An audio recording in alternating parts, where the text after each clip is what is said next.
Ubusobanuro bw'izina ryawe cyangwa se ubusobanuro bw'izina ryanjye ni imico yacu. Hari aho bidahura kenshi cyangwa se bikaba byaba mahwi. Uyu munsi mbwira izina ryawe, ubwira igisobanuro cyaryo. Jewe ndi Alani Claude, iyi ni Kigali Paradis. Iteka nkunze kukubwira ko niba uri mushya hano, kugira ngo utajya ucikwa n'ibiganiro byacu dutegura buri munsi, nuko ukandaho handitse subscribe, ugakanda kuri iyo nzogera kugira ngo ujye uba uwa mbere mu babona ibiganiro byacu buri munsi. Senzira, Nyanzira, Kamuhanda n'andi mazina menshi arimwo inzira cyangwa se arimwo urugendo yiswe ba nyirayo biturutse ku gihe barimo. Akenshi wasanga ababyeyi babo bari mu rugendo, indika bafata bakabyariraho. Ntabwo ari nka none aho umubyeyi aba afite rendez-vous kwa muganga, akamenya ati hagati ya tariki iyi n'iyi ngomba kujya kwa muganga kugira ngo bankurikirane njyare. Nje kukubwira ikirango cyawe. Iyo bavuze ngo Manirafasha Jean Robert, uhita wumva nyine ko ari Jean Robert. Uramwumva ukanamenya aho atuye, ukaba wanaharangira abantu. Izina riri muri bimwe mu birango bya nyiraryo. Reka tugendane. Wowe kanda kuri subscribe, utwemerere tujye twibanira buri munsi uko dutunganije inkuru zacu, ujya mu ba mbere bazibona. Ni byiza ko usangiza ibiganiro byacu inshuti zawe niba ukunda ibyo dukora. Yewe nitwa Claude. Izina ryanjye risobanura iki? Claude ni izina ry'abahungu cyangwa se izina ry'abantu mu gitsina gabo. Rikomoka mu rurimi rw'Ikilatini, risobanura ucumbagira. Ba Claude bose ndabasuhuje. Gucumbagira ni mu buryo bw'ingingo, ntabwo ari mu buryo bundi. Ibiranga ba Claude bose barangwa no kudacika intege, baba bashaka iteka kuyobora, bakunda kwigenga, bashaka kugirirwa icyizere, kandi ibyo bakora byose babikora nibakwe. Wowe witwa nde?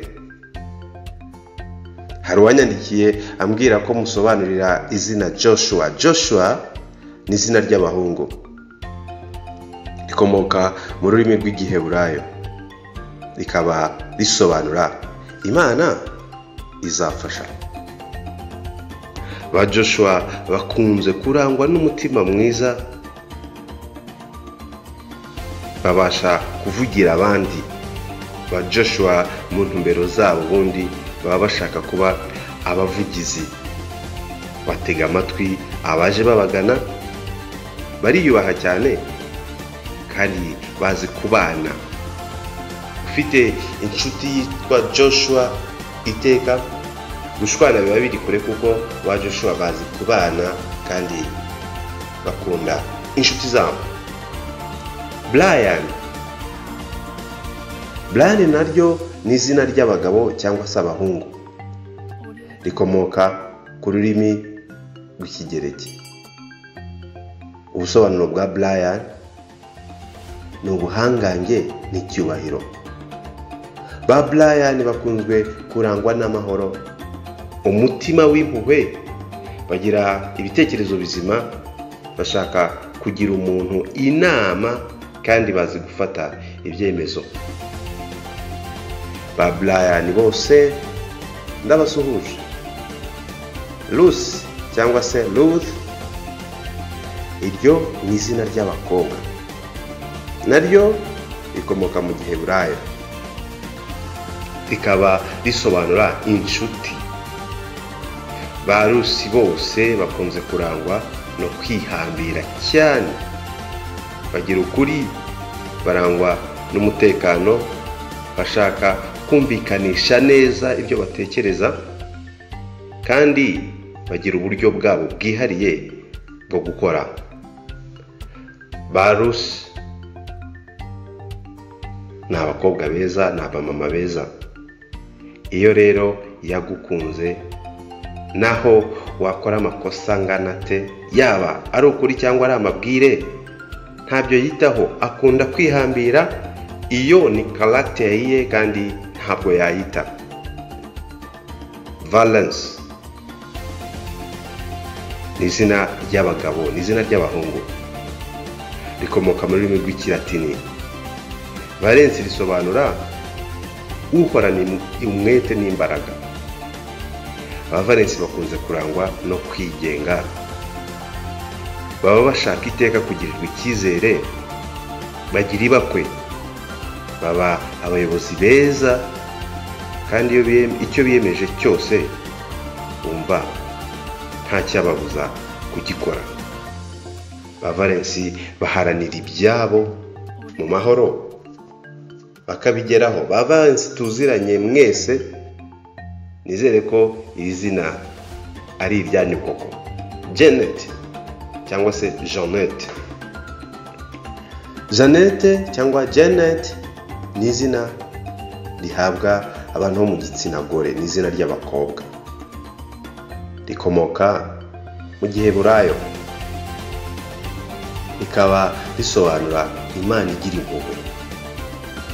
Ba Jeannette bose bakunze kurangwa no kwishimirwa n'abantu benshi, bagira ingufu, bakunda umwimerere wabo ndetse n'uw'ibyabo, baravumbura cyane, kandi icyo biyemeje cyose bakora ibishoboka byose kugira ngo bakigereho. Ornella ni izina naryo ry'abakobwa cyangwa se abagore, rikomoka mu rurimi rw'Ikigereki, risobanura urumuri rwiza. Ornella bisobanura urumuri rw'izuba. Ba Ornella bakunze kurangwa n'ibakwe, bagira ibitekerezo bizima, bahorana umwete, bazi gufata ibyemezo, kandi bagira amatsiko cyane. Abo ni ba Ornella. Bienvenue. Bienvenue ni izina ry'abakobwa cyangwa se abahungu, biterwa n'urishatse. Ushobora guhura na Bienvenue w'umukobwa, ushobora guhura na Bienvenue w'umuhungu. Ni izina mberabyombi, rikomoka mu Kilatini, risobanura uhawe ikaze. Ba Bienvenue bose bakunze kurangwa n'ibitekerezo byagutse, ku buryo babona byose mu buryo bugari. Bakunze kuba ibihangaje, bahorana inyota yo kumenya, bakunda kwiga cyane, bakunda umwimerere, kandi baha agaciro amarangamutima kurusha ibifatika. Ba Bienvenue bakunda kumva abaje babagana, barangwa no gutekereza kandi cyane mbere yo kugira icyo bakora. Barashishoza, bashaka kuba abahuza, bashaka kumenya aho kuri guherereye, kandi iyo babikoze biraborohera cyane. Indahemuka, bamenya vuba, kandi basohoza icyo basezeranye. Abo ni ba Bienvenue. Amazina nzajya mbasobanurira ni amazina ya kabiri, izina ry'idini cyangwa se izina wiyise rikurikira iry'ababyeyi bawe. Nyandikira muri comment umbwira uti nitwa runaka, shakira ubusobanuro bwaryo. Komeza ukurikira ibiganiro bya Kigali no Paradis, ubane natwe buri munsi. Tuzajya tukugezaho ibintu bishya kandi tunezezwa nuko mubyakira neza. Kora share cyangwa se usangize ibiganiro byacu abavandimwe bawe n'inshuti bari hirya no hino kugira ngo turusheho kugira umuryango w'abantu benshi badukurikira.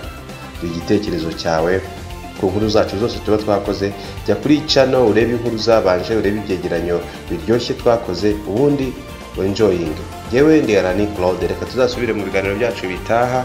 Imana ibarinde, twandikire tuzagusobanurira izina ryawe. Ciao ciao.